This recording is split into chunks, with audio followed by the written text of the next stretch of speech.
வணக்கம். இன்றைக்கு கதை தொடர்கிறது. என்ன ஆயிடுச்சுங்கன்னா, நாங்கள்லாம் கல்யாணத்துக்கு போயிட்டோம். கல்யாணத்துக்கு போனது பின்னாடி அந்த வீட்டை இடிச்சு தள்ளிட்டாங்கன்னு சொல்லியிருந்தாங்களா, அது பார்த்தீங்கன்னா, அவ்வளோ கஷ்டப்பட்டு ஜாமான் வாங்கி வச்சிருந்ததோட அப்படியே துணிமணி எல்லாத்தையும் போட்டு அப்படியே கால அப்படியே கீழே கடப்பாரை வச்சு குத்தி கீழே தள்ளி விட்டாங்க. தள்ளி விட்டு நாங்கள் வந்து பார்க்கும்போது பார்த்தா, அதில் அவ்வளோ கஷ்டம் இருந்தது. எங்கள் அம்மா, அப்பா எல்லாம் வந்து பார்த்திங்கன்னா, கள்ளிப்பட்டை எடுத்து, காஞ்சரம் பட்டை எடுத்து, அந்த கிழங்கு சாரணத்தி கிழங்கு இதெல்லாம் போட்டு அப்போ வந்து 3/4 பவுன் தான் வச்சுருந்தோம். அதுக்கு மேலலாம் அக்காவுக்குலாம் போட்டு கட்டி கொடுக்கல. வெறும் 3/4 பவுன் மட்டும் தான் போட்டு கட்டி கொடுத்தாங்க. இப்போ நாங்களாம் சின்ன சின்ன பையனாக இருக்கனால எங்களால் ஒன்றும் இது பண்ண முடியல. இப்போ விவரம் தெரிஞ்சிருக்குது. அப்போல்லாம் என்ன தெரிஞ்சது சின்ன பையனாக இருக்கும்போது. அதான் வழியே போவாங்க. புதுக்கோட்டை, பொன்னமராவதி, இந்த பக்கம் மேலத்தானியம், ஃபுல்லாக இந்த பக்கம் சிவகங்கை, இந்த ஏரியா பூரா எங்கள் அம்மா வந்து நல்லா சாரணத்தி கிழங்கு அந்த காடு காட்டுக்கு ரோட்லாம் கிடக்கும். அந்த மாதிரிலாம் ரொம்ப கஷ்டப்பட்டாங்க. அப்போல்லாம் ஒரு வேளை சாப்பாட்டுக்கே ரொம்ப சிரமமாக இருந்தது. எங்கள் அம்மாவோட பிறந்தவங்க எங்கள் பெரியம்மா இருக்காங்க, அம்மா கூட பிறந்தவங்க. அந்த அம்மா பெரியம்மா தான் வந்து ஒரு நேரம் சோறு இருக்கும் இல்லாமல் இருக்கும். அதனால் வந்து மலையில் விளையும் சுண்டைக்காயெல்லாம் போய் பொறிச்சிட்டு வந்து உடச்சி கொண்டு போய் துவரங்குறிச்சியில் கொண்டு போய் எல்லாம் கொண்டு போய் விற்றுட்டு வருவாங்க. அப்போ வந்து பார்த்திங்கன்னா காசெல்லாம் அதிகமாக கிடைக்காது. இந்த கம்பு, சோளம், வரகு, சாமை இந்த மாதிரி தான் கொடுப்பாங்க. தானியம் தான் கொடுப்பாங்க. சில பேர் வந்து இதுவும் கொடுப்பாங்க, காசும் கொடுப்பாங்க. எங்கள் பெரியம்மாவும் பெரிய பெரியம்மாவும் இந்த மாட்டம் கஷ்டப்படுற நேரத்துலலாம் கஞ்சிக்கெல்லாம் வாங்கி கொண்டு வந்துலாம் கொடுத்துருக்காங்க. சாப்பாட்டுக்கெல்லாம் வாங்கி கொண்டு வந்துருக்காங்க. அதுவும் மீறி எத்தனை நாளைக்கு தான் அவங்களும் வாங்கி கொண்டு வந்து கொடுப்பாங்க. அப்புறம் பார்த்திங்கன்னா அதையும் மீறி எங்கள் பக்கத்தில் ஒரு அத்தாச்சி இருக்கிறாங்க, காவேரி அத்தாச்சி. அவங்க பேர் காவேரி அத்தாச்சி தான். அத்தாச்சின்னு தான் கூப்பிடுவோம். அவங்க இன்னும் அந்த ஊருக்குள்ள தான் இருக்கிறாங்க. நாங்கள் இன்னும் போய் பார்க்க முடியல. என் கல்யாணத்துக்கு என்னமோ பார்த்தோம், அவ்வளோதான். எங்கள் அம்மா இறந்ததுக்கு வந்திருப்பாங்கன்னு நினைக்கிறேன். ஆமாம், எங்கள் அம்மா இறந்ததுக்கு வந்திருந்தாங்க. அந்த அண்ணி வந்திருந்தாங்க.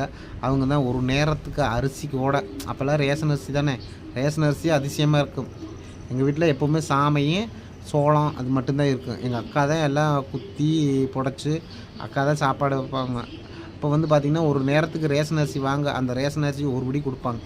ஏன்னா வந்து கடனாக தான் போய் கேட்போம். எப்படின்னு பாருங்கள் நம்ம பொழப்பு. கடனாக போய் எனக்கு ஒரு படி அரிசி கொடுங்க அப்படின்னு சொல்லி வாங்கிட்டு வந்தோம்.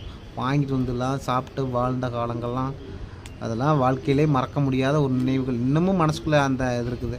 நம்ம ஒரு நேரம் சாப்பாட்டு கூட இல்லாமல் இருந்து நம்ம கஷ்டப்பட்டு இந்த அளவுக்கு வந்திருக்கிறோமே அப்படி. ஏன்னா இருந்தாலும் கஷ்டங்கள் தான். பட் இருந்தாலும் நம்மளுக்கு அந்த கஷ்டத்துலேயே வந்து நம்மளுக்கு சாப்பாடு போட்டு உதவி பண்ணவங்க நம்ம என்றைக்குமே வாழ்க்கையில் மறக்கப்படாது. ஆமாங்க, கடுகு கொண்டு போய் கடன் வாங்குவோம். எண்ணெய், சோப்பெல்லாம் பார்த்திங்கன்னா மண் கீழே கிடக்கிற மண்ணெல்லாம் எடுத்து போட்டு தலையில் போட்டு தேய்ச்சி குளித்து பார்த்திங்கன்னா மலையில் வந்து பட்டை இருக்கும், அரப்பு பட்டை இருக்கும். அது எங்கள் அம்மா வெட்டி கொண்டு வந்து கொடுப்பாங்க. இப்போல்லாம் சோப்பெல்லாம் இருக்கும், எங்களுக்கு வாங்குற காசு இல்லை. இத்தனை கஷ்டப்பட்டோம். பார்த்திங்கன்னா டீ கடையில் வேலை செய்யும்போதெல்லாம் பார்த்திங்கன்னா அப்படியே இந்த கையெல்லாம் அழுகி போயிடும்.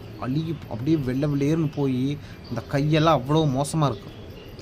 இத்தனை சொந்த பந்தம் இருந்து, இத்தனை மாமன் மச்சனிங்க இருந்து என்ன பிரயோசனம்? இதுக்கு அங்கனே தான் இருப்போம். எங்கள் மாமா வீட்டுக்கு ஒரு 2 கிலோமீட்டர், 1 கிலோமீட்டர் 2 கிலோமீட்டர் பக்கத்தில் தான் இருப்போம்.